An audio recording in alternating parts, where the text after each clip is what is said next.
Hi, my name is Olivia Burnett, and today I'm here with my mom. Can you tell me a little bit about yourself? My name is Heather, and I am 47 years old. I do hair for a living. That's what I do, cut hair. Is that what you did during COVID? That's what I did during COVID, Okay. yes. And where were you living at the time? I was living here in this house with you. Whenever this happened, it happened in March, whenever the pandemic hit, and by the state of North Carolina, I had to close my shop for a while. That was a little harder to do, to have to do that, even though I work from home. I still had to follow the guidelines, the sanitation guidelines and everything for COVID-19. So for about 4 or 5 months, I didn't work there, as well as I think some other jobs that were not essential. I was a non-essential job for a while. What was your first reaction when you heard about COVID-19? I remember being at the grocery store, and I was getting groceries like I normally do, and everybody was coming through the line with all these groceries and just kind of a little chaotic, and I'm like, I had no clue what was going on, but I just went ahead and bought what I needed and got home. And it's a good thing I did, because grocery stores the next day were kind of starting to shut down and things like that too. Toilet paper was scarce. It was hard to find certain items, and pretty much the schools, I think, shut down a few days later and everything. It was just a little bit of a madhouse whenever that particular week in March. Would you consider that the moment you realized that the pandemic was serious and like what had just happened? I don't think so. I felt like it was a little over the top, a little extra, you might say, for what I felt like needed to be done for that at the time. But maybe about 2 weeks into it, whenever y'all finally started having to go remove your items from the school and locker and things like that too, I realized then that, okay, they're serious about this. People are, this is 2 weeks into it and nobody's able to go back to work. I realized then that they were sticking with these guidelines. So how did COVID change your daily life? It changed the daily life. I feel like a lot of things have never gone back to normal. I feel like some of the things that we did pre-COVID, we probably will never go back to doing that way again. But as far as my personal life, I don't feel like a lot of things changed. I feel like I was able, probably within the first year, I felt maybe 12 months after COVID hit that things were slowly starting to get back to normal again, really about 18 months. So what was the biggest challenge that you faced during the pandemic? The biggest challenge, I can remember vividly, toilet paper was very hard to find. And as well as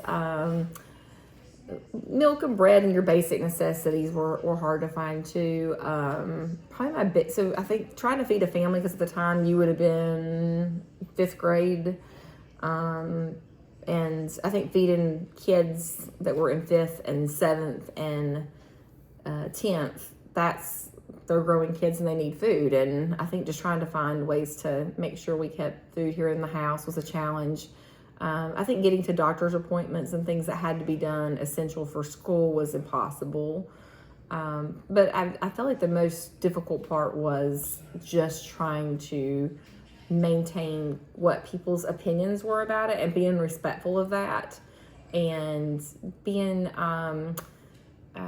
adjusting to that part of it. I feel like that might have been the most difficult part of COVID.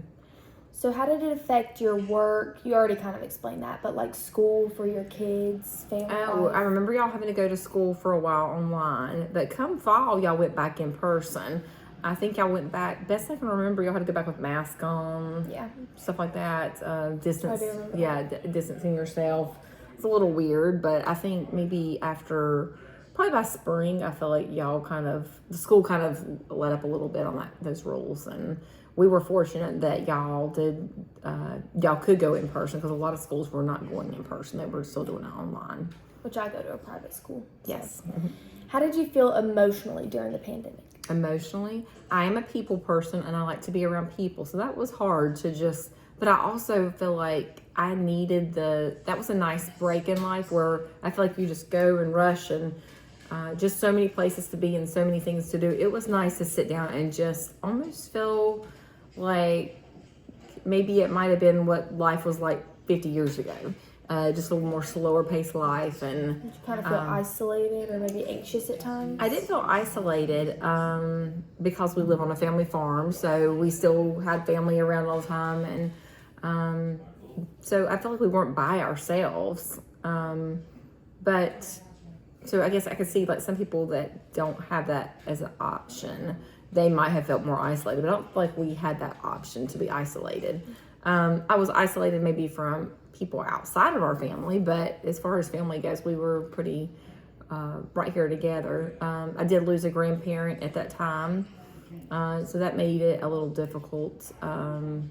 Just the protocol things you had to do for that. I felt like that was a little difficult based off of what you do now. What helped you cope during that time? What helped me cope? Goodness, Netflix. I feel like I watched the whole Grey's Anatomy season. That was really, I binged watching television. Got caught up on some reading. Let's see, what else did I do? I did some knitting, things like that I just don't normally have a lot of time for. So Hobbies. That was kind of nice. Yeah. Hobbies. Yeah, it was. That part of it was kind of nice, just to sit back and not have anywhere to be. Were there any news, maybe like Facebook stories, photos, videos, anything that had a lasting impact on you that you remember from COVID? I still feel like the biggest thing, it was way? only just 6 years ago, so it wasn't like it was that long ago, but I feel like the biggest thing that just sticks in my mind is the toilet paper. I don't know why. The toilet paper and the mask are the biggest things that just still stick with me. Did it and when I think change of the COVID, way you viewed the pandemic, kind of? I did not grow up when polio was around, but I have grandparents who did, and they talk about polio and what polio was like for them growing up. I feel like this was a lot of comparison to what I hear stories about polio. Maybe not quite as bad, because I feel like it wasn't quite as maybe dangerous in some ways, but some people I'm sure it was. But I feel like that part of it is in comparison to polio. Do you think that your experience was similar to what most people went through, or was it kind of more different? What most people went through? I may have had a little bit of a different situation because, like I said, we do live on a family farm. So I feel like our day-to-day life didn't change any. We were right here together all the time, all of us. Y'all could go outside and play with cousins. I remember Compared to other people, I feel like you still had some interaction with outside this house. So yeah, I don't feel like it was, in comparison, I don't feel like we had it maybe quite as bad. But Dad worked from home too some, so it wasn't too bad. If you could tell future generations one thing about living through COVID-19, what would it be? Future generations. I feel like probably the most thing that I would probably sit back and tell like future grandchildren and great grandchildren is that just how you had to go online for school. But I think that's now becoming, I think that's opened up that opportunity, so that may not be abnormal to them by the time they get into school.